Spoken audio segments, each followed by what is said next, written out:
इसीलिए मैंने नया टॉक्सिन का टेस्ट लिया है जो कुछ इस तरीके से है। तुम्हें भी ये चखना चाहिए। लाओ, come on, bad attitude. Episode शुरू होता है एपिसोड 14 के रिकैप के साथ, जहां रूडो को कैप्चर करते हैं। वियर्ड सी जगह पर पहुंच जाते हैं। अब सब लोग आमने सामने हैं। इंटेंस माहौल। अमो कहाँ है? मैंने पूछा अमो कहाँ है? रेडर, मुझे माफ करना, मैंने तुम्हारे पुराने प्लान पर तो पानी फेर दिया। हमारा यहाँ होना तुम्हारे लिए तो बोनस है। एक बोनस? क्या हम केवल एक बोनस ही है? मुफ्त का सामान किसी नहीं पसंद होता। फिर बहुत बढ़िया है। तुम लोग अपना मुंह बंद नहीं रख सकते। तो क्या है ये सब, बताओगे जरा? आखिर हम किस चीज के लिए इतना जद्दोजहद कर रहे हैं? मुझे बहुत बुरा लग रहा है रूडो, इन क्लीनर्स के लिए। इनका भाग्य हमेशा खराब क्यों रहता है? तुम गलत लोगों के साथ हो रूडो। ग्राउंड पर रहने वाले हमेशा सतर्क रहते हैं, इसीलिए वो तुम्हें अकेला नहीं छोड़ते। और यही कारण है कि वो तुम्हारे पीछे यहाँ तक आ गए। मैंने ये सारी चीजें पहले से ही सोच रखी थी। उसकी घड़ी में जैसे ही टाइम एक सर्टेन पॉइंट पर आता है, उन होल से बहुत सारा कचरा निकलने लगता है, जिसे देख सब डर जाते हैं। रूडो को वो उठा लेता है, बाकी सब उसी कचरे के सहारे बहना स्टार्ट हो जाते हैं। सब खुद को बचाने का प्रयास करते हैं, लेकिन वाइस्ट्रॉम इतना तेज होता है कि कोई नहीं बच पाता। सांगा हमें अपने छड़ी की सहायता से बचता हुआ नजर आता है, लेकिन तभी पीछे से इंजन दिखाई देता है, जो मजे से छाते पर बैठकर आगे जा रहा होता है। और वह उससे कहता है कि कभी भी बहाव से लड़ो मत, उसके साथ बहो। और वो आराम से निकल जाता है। सांगा भी समझ जाता है और वह अपनी छड़ी को रिलीज करता है और बहाव के साथ आगे निकल जाता है। सीन स्विच, खाली कमरा, रेडर्स के साथ केवल रूडो। कमीने, कहाँ भेजा है उनको? इसका कोई मतलब नहीं बनता। ये बेकार सवाल है। उन्होंने ये सब खुद के लिए चुना। वैसे मुझे कचरे से नफरत है। वो अपने हाथ को ऊपर करता है, वहाँ बहुत सारे पोर्टल खुलते हैं। उन सारे रेडर्स को वहाँ भेजता है। रूडो मेरी जान, मैं तुम्हारे साथ अगली बार खेलूंगा। मेरे बॉस को निराश मत करना रूडो।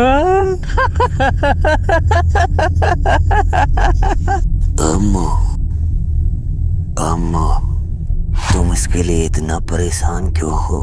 आखिर तुम्हारे इस गुस्से का मकसद क्या है? सीन स्विच होता है। सांगा दिखाई देता है, जो अब कचरे से बाहर निकल चुका है। अपनी छड़ी को स्टेबल करता है, आसपास देखता है। तभी मैं यहाँ इसीलिए आया हूँ कि तुम्हारे गुस्से को बांट सकूं। मेरा नाम जोडेल तेफन है। क्या तुम मेरे साथ मिलकर स्पेयर को बर्बाद करना चाहते हो? स्पेयर को बर्बाद? वो अपने दिमाग में स्पेयर की तबाही का मंजर बनाता है। हम दोनों का मकसद एक ही है, क्या नहीं है?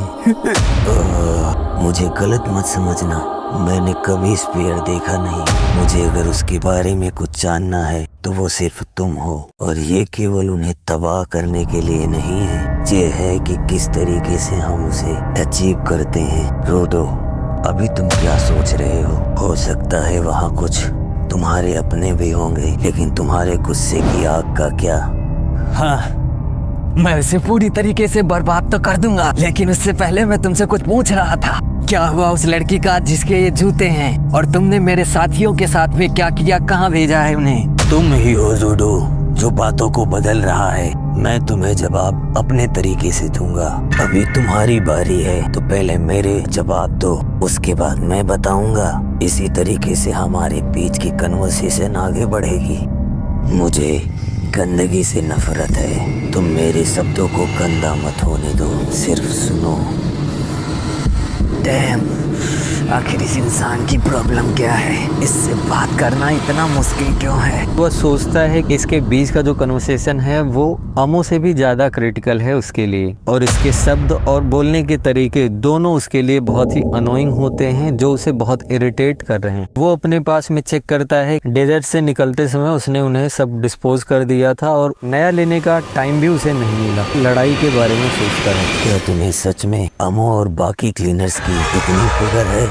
तो चलो बताओ मुझे, क्लीनर्स को ज्वाइन करने का तुम्हारा वास्तविक मकसद क्या था? मुझे वापस स्पेयर पर जाना था। मैंने क्लीनर्स को इसीलिए चुना जिससे मुझे वापस जाने का रास्ता मिल सके। क्या तुम्हें सच में लगता है कि तुम इस तरीके से वापस आ सकते हो? तुम्हें स्पेयर पर भेजना क्लीनर्स का कभी प्लान था ही नहीं। वो तुम्हारी मदद इसीलिए कर रहे हैं क्योंकि तुम उनके काम के हो। इससे तुम बिल्कुल मना नहीं करोगे। तुम उन सारी चीज़ों से अभी बिल्कुल सेटिस्फाइड नहीं हो। तुम्हें और भी बहुत कुछ चाहिए। इन दोस्ती और बाकी दिखावे रिश्तों को हटाकर क्या तुम्हें नहीं चाहिए? सीन चेंज होता है। रियो दिखाई देती है, वो बहुत परेशान है। वो अपने गंदे कपड़े को देखकर परेशान होती है, उसे साफ वाफ करती है, फिर आगे निकलती है, लोगों को ढूंढने की कोशिश करती है। तभी पीछे से पोर्टल खुलता है और वहाँ से रेडर आती है जो उसे बहुत ऊटपटांग की बातें करती है। उनके बीच में तीखी नोकझोंक चल रही होती है। तभी बाकी क्लीनर्स दिखाई देते हैं जिनके सामने एक एक अपोनेंट आ चुका है। सारा माहौल इंटेंस है और एक दूसरे से फाइट के लिए बिल्कुल रेडी हो चुके हैं। तभी सीन स्विच होता है। अरे वाह, एक बार हम फिर से मिल गए। जाबा। बहुत दिनों बाद मिस्टर बैड एटीट्यूड। हर रात इसी पल के बारे में सोचता था कि मैं तुमसे अपना बदला लूंगा। जाबा और मैं दोबारा लड़ रहे हैं। मुझे अब भी नहीं पता इसके दिमाग में क्या चल रहा है। केवल एक ही चीज है जो मुझे बार बार परेशान कर रही है। दोनों के बीच में जबरदस्त फाइट सीक्वेंस दिखाई देता है। दोनों एक दूसरे को कड़ी टक्कर दे रहे होते हैं। मरो या मार दो। फाइट जोरों पर है और वो पगलाई करता है। मजा आ रहा है। ता ता ता ता ता टिंग टिंग टिंग टिंग टिंग ता टिंग ता। तुम्हें ये आवाज सुनाई नहीं दे रही है? सुनो सुनो सुनो। तंदी ता ता ता ता ता। सुनो सुनो सुनो।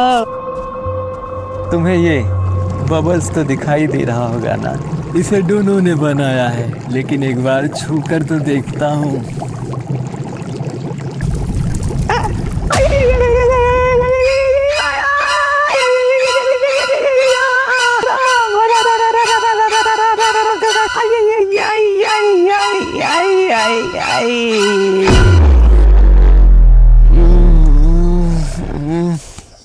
पता चल गया। जल गया?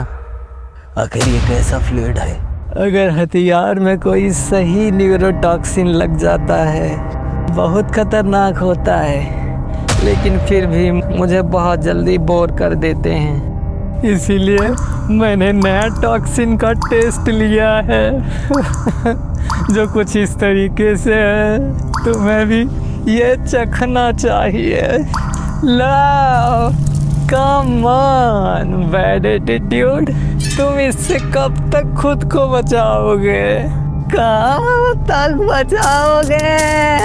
वो सारा फ्लूइड उसके ऊपर गिरने वाला है। सांका अब फंस चुका है। सीन फिर चेंज होता है। काइजू सूट वाला लड़का दिखाई देता है। सामने देखता है, कोई नहीं दिखाई देता। बात करने की कोशिश करता है, वो थोड़ा एक्साइटेड दिखाई देता है। तभी उसे किसी चीज़ की आवाज़ सुनाई देती है। वह आवाज़ का पीछा करता है। वहाँ उसे कॉकरोच दिखाई देता है। वह उसे देखकर बहुत ही ज़्यादा खुश हो जाता है। सीन चेंज होता है। रियो डर जाती है और उसके इस बिहेव से सामने वाली लड़की बहुत ही ज़्यादा अनोइंग बिहेव करती है।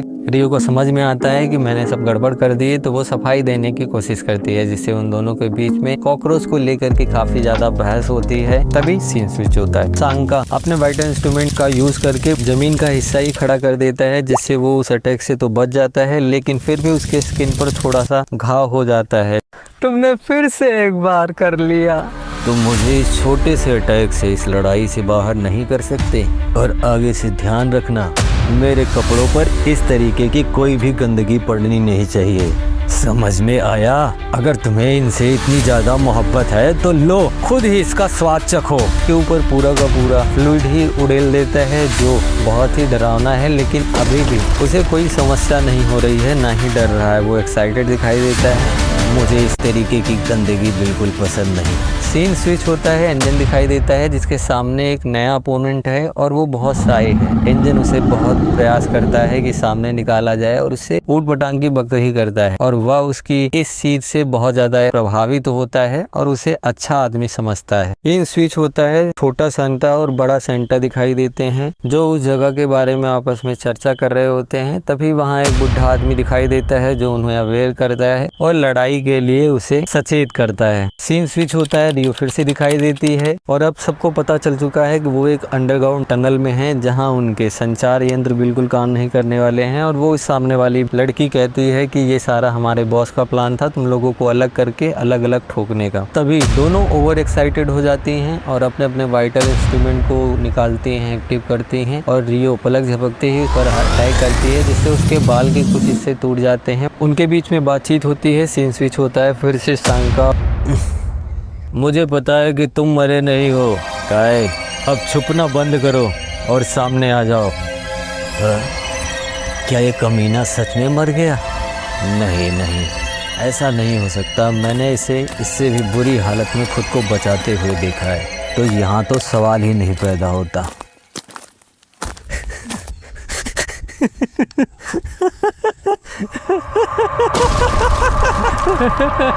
तुमने अच्छा काम किया।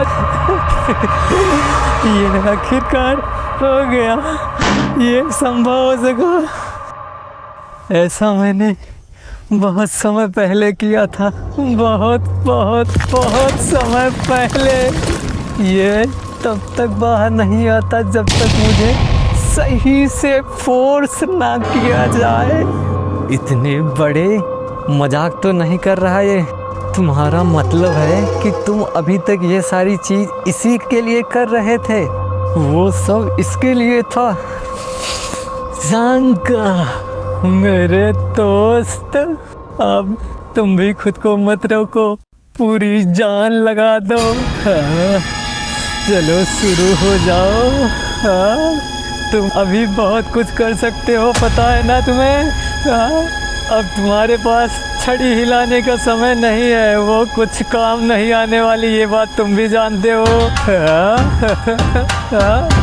चलो शुरू करते हैं। सीन स्विच होता है, रियो और उस लड़की की बैटल दिखाई देती है जहां अब उसके बाल पूरी तरीके से एक्टिव हो चुके हैं और वो जमीन पर गिरी हुई नजर आती है। उसके शरीर में बहुत ज़्यादा शॉक लगा है, उसका शरीर हिल नहीं रहा है। तभी वह उससे बताती है कि बाल अगर सूखे हैं तो उसमें इलेक्ट्रिसिटी भी आ सकती है। अगर किसी का लंबा बाल है तो उसे सही रखने के लिए बहुत ज़्यादा मुश्किल होता है और उसके लिए सबसे ज़्यादा इम्पोर्टेंट बात यह है कि उसके पास में कंघी हो जो उसे सही कर सकती हो। इसीलिए शायद मेरे बालों में इलेक्ट्रिसिटी है और इसे संभालने के लिए मेरा वाइटल इंस्ट्रूमेंट कॉम्ब है। रियो फिर से रेडी हो जाती है उससे अब लड़ाई करने के लिए। माहौल एकदम इंटेंस और सारे के सारे लोग तैयार हो चुके हैं। उनके बीच में लड़ाई फुल पोटेंशियल में होने वाली है। इसी के साथ आज का एपिसोड होता है खत्म। मिलते हैं कल नए एपिसोड के साथ, तब तक के लिए बने रहिए। Bye bye, see you.